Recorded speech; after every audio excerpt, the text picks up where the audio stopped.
continuando ainda sobre os alimentos provisórios, gente.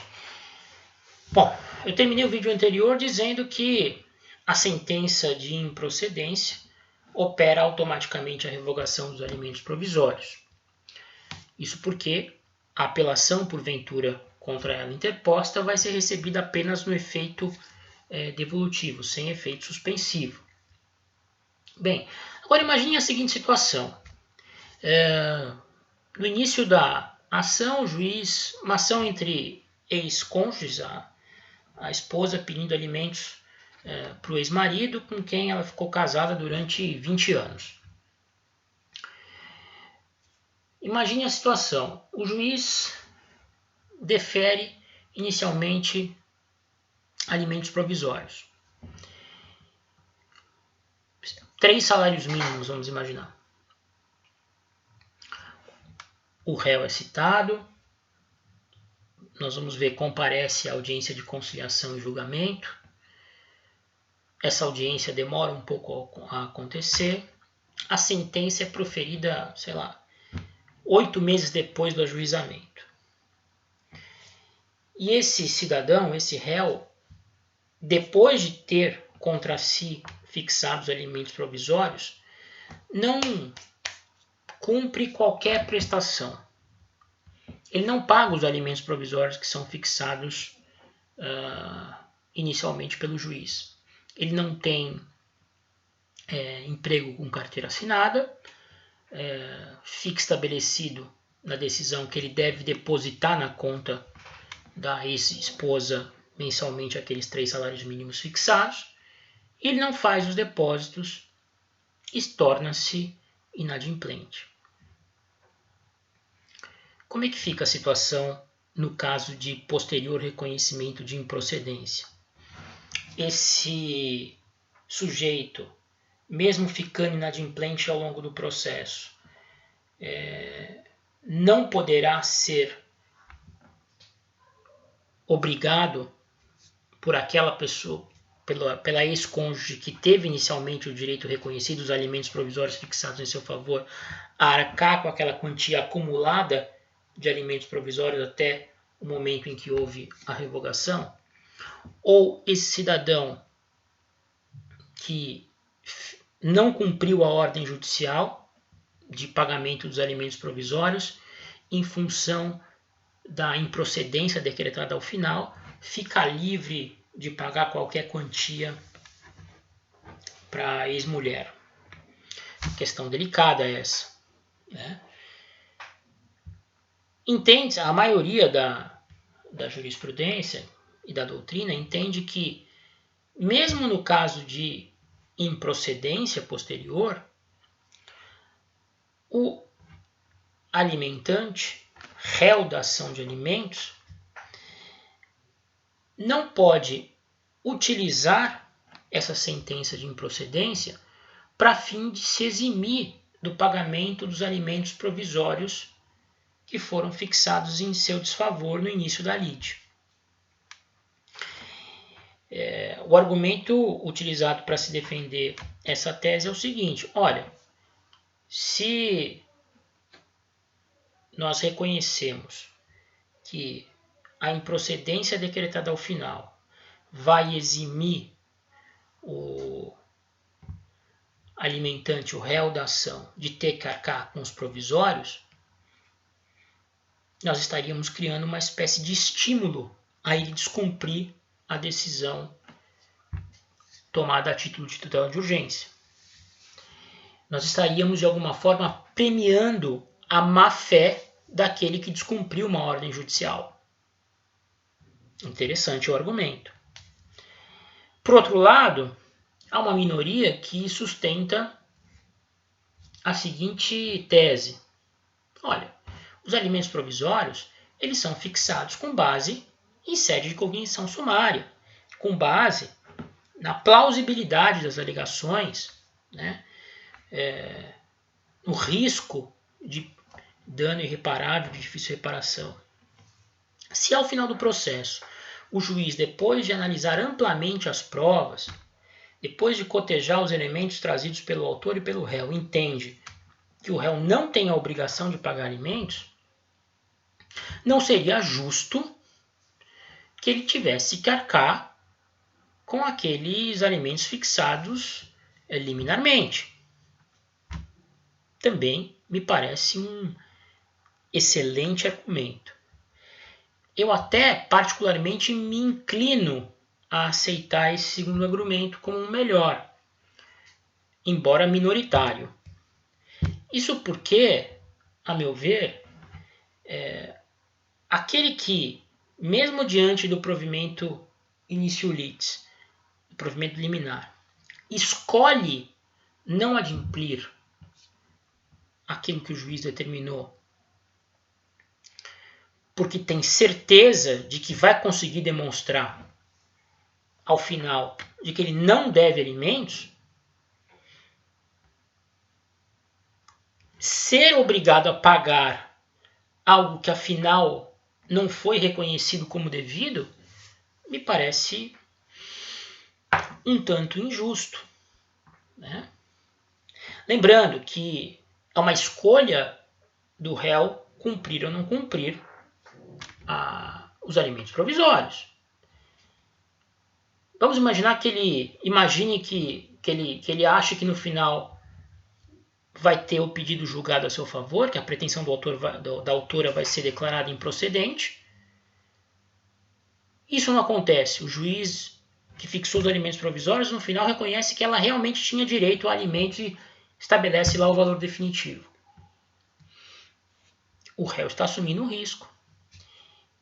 Ele está optando por não cumprir e optando por ficar sujeito às consequências legais do inadimplemento. Vocês sabem que uma das consequências legais do inadimplemento da obrigação alimentar é a possibilidade de prisão civil por até 60 dias. Né? E a prisão pode ser requerida, inclusive, em função do descumprimento da obrigação fixada em caráter antecipado. Né? O devedor de alimentos provisórios pode ser preso em função do inadimplemento, não apenas o devedor de alimentos definitivos. Né? Então, assim, se a parte opta por assumir o risco e ao final tem sucesso nisso, não me parece que ela possa ser obrigada a arcar com alimentos provisórios. Vejam, de qualquer maneira,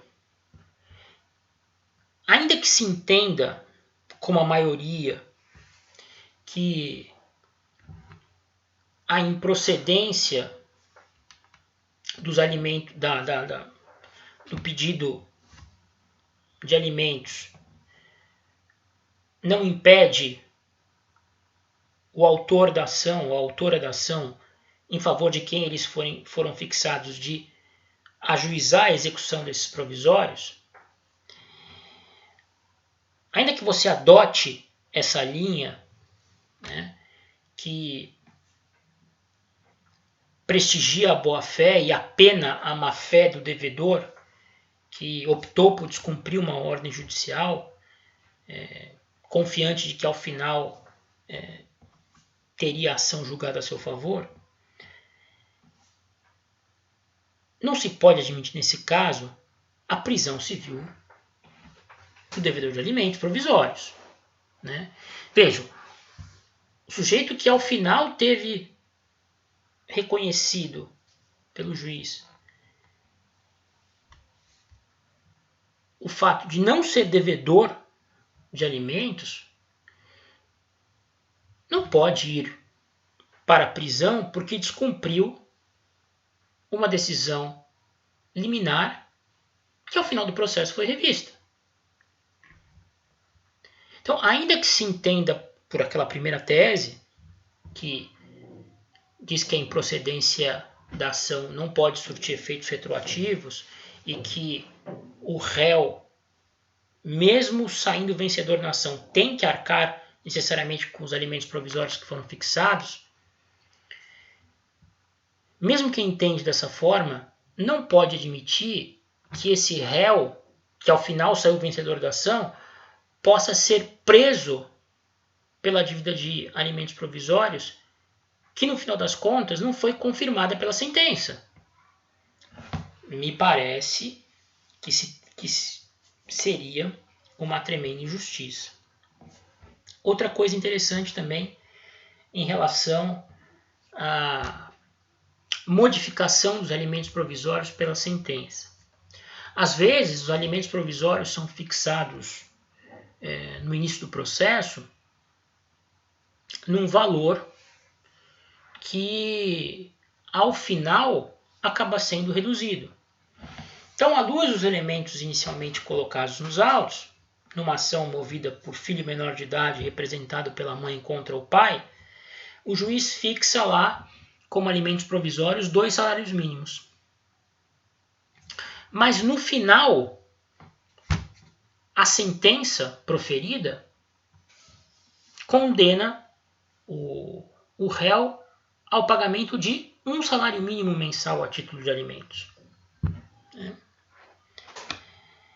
Vamos imaginar que a gente esteja diante de um réu cumpridor das suas obrigações. Enquanto vigorou os alimentos provisórios de 2 salários mínimos, o réu os pagava pontualmente no valor correto.